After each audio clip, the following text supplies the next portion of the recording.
Coronation Street spoilers, Antony Cotton reveals heartbreaking details of Sean's homelessness storyline.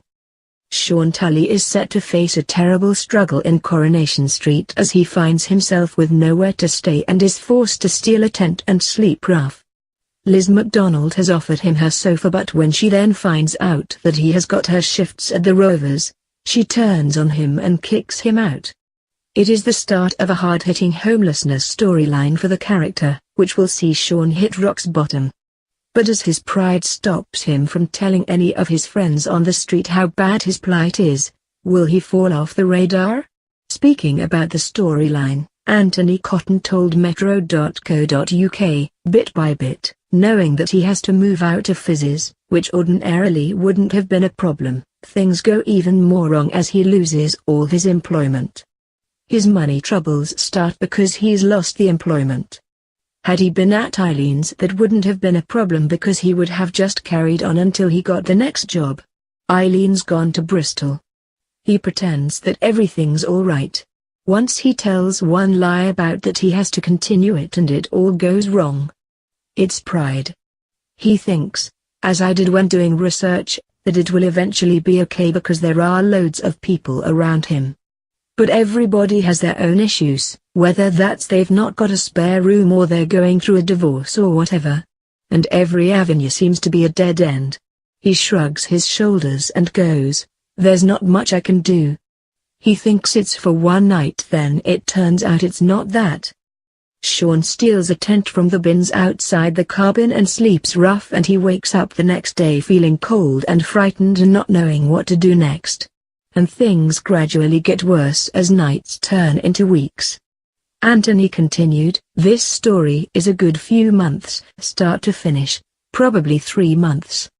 There's a lead up to it with the job loss, then to him finally having salvation. He ends up in a homeless village. There's a beautiful actress called Emma, who plays Carol. I really lucked out with her. We got on really well. The eye-opener for Sean is she says she's been homeless on and off for nearly 4 years. My friend did it for 6 months and it nearly killed him. He said he would have died because he was so cold and fragile."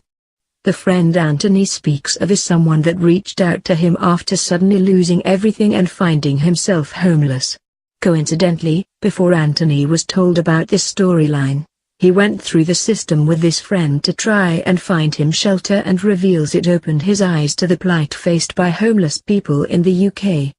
The actor shared, he went from sleeping in his own bed to the next night sleeping outside, then 6 months later he was officially classed as a homeless person. He luckily had a moment where he said, "I don't want this anymore. I need to sort myself out," and he messaged me. It was pure fluke that I saw it. Antony's friend is now in a much better position after they sought the help of the Manchester-based charity Barnabas, and the star says that he hopes, in doing this storyline, that the audience will see that this situation can happen to anyone. He added, "What's been a real joy is sometimes, not necessarily this show or other shows, do issue-based storylines and you can tell it's purely for the end to drive traffic to a website. Sometimes you see those stories played out and something doesn't ring true about it. What I've loved about this is it's all true. At every point we've filmed it I've been able to say, my experience is this. My friend had nothing but he was always clean. He always found somewhere to wash his stuff. You might be dirty from a couple of nights. The version I'm playing Sean looks relatively clean, so people don't know. He does get the job back at the Rovers but he's not got anywhere to live. It's like the man who pretends to go to work every day with the briefcase, which weirdly my Uncle Morris did. He lost his job and was so ashamed. I never knew this until I did this story. My mum told me my Uncle Morris for 5 years pretended to go to work. She just told me dead nonchalantly, like she did when she told me my granddad was fished out of the water at Dunkirk. Fact is sometimes stranger than fiction. For me there's a real truth in it. It's a character-based storyline, which we all know Coronation Street does better than anybody else. He's not homeless because of another issue. He ends up this way because of his pride, the way Sean carries himself. He doesn't become somebody who's filthy with a beard cap in hand. It's a real process. He has to think about when he starts begging. He doesn't just do it.